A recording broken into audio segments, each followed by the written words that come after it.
Hi, it's Pat at Beads and Plenty More, and today I'm going to talk about making earring hoops. I've got this one made up already. This one, these hoops come with an open side like this, so you feed your beads on, and then when you finish, you crimp the opposite side. You put this piece in to the open side, and then you bring in your chain nose pliers and close that really solid. So that's easy to feed the beads on once you have the open side. Then to finish, we're going to just put one of these shepherd hooks on. Now these hooks come with a side that will open. So you just take the open side and give it a turn to the side, always to the side, so we don't take that circle away from being round. And then we're going to put the hoop on and twist that back sideways. So there you have your first earring. So that I've got all the parts to make the second one there. Now the gold ones, they're a little bit different style. They have a unit that has a loop in the inside here, so you can drop a bead in the middle, which is quite attractive. These little pieces will come off to put beads on here, but they're a little bit more difficult because you've got to take that top off. So that's what that one is. This is what the finished one's going to look like with the little piece in the middle. I chose a fairly large bead because I only had one spot in there. And to put that bead in the middle, you need a head pin. A head pin is a bead or a piece of wire with a stopper on the end, which will stop the last bead. So we'll go ahead and do another one of those. So we put this little round daisy bead on, and then the bead, and then the other daisy bead. Now I saved the piece that I cut off from the other one so that I could cut off the same amount on this one.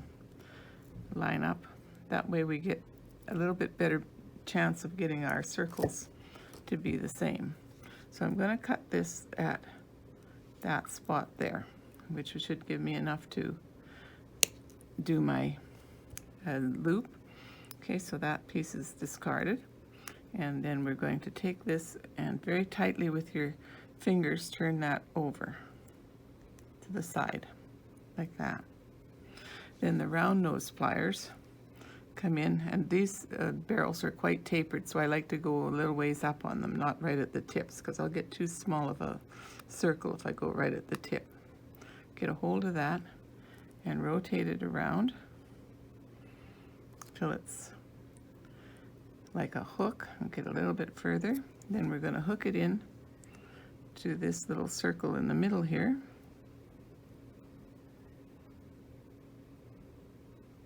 Like that, and then I'm going to finish it up with the tips of the pliers. The tips of your round nose are excellent for closing a circle. There, we've got that one done. And then I'm going to choose a gold shepherd hook for this one.